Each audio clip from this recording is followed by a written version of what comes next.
আপনি যখন বুঝতে পারবেন কোনো মানুষ আপনার প্রতি বিরক্ত বা আপনার প্রতি অনীহা চলে আসছে, তখন সেই মুহূর্ত থেকে আপনি নিজেকে চেঞ্জ করা শুরু করবেন।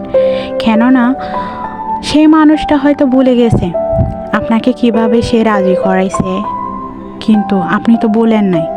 আপনিও তাকে আপনার সেই পরিস্থিতিতে আবার চলে গিয়ে বুঝাই দিবেন যে আপনি কী রকম ছিলেন, আপনাকে কী রকম করে আনা হয়েছে।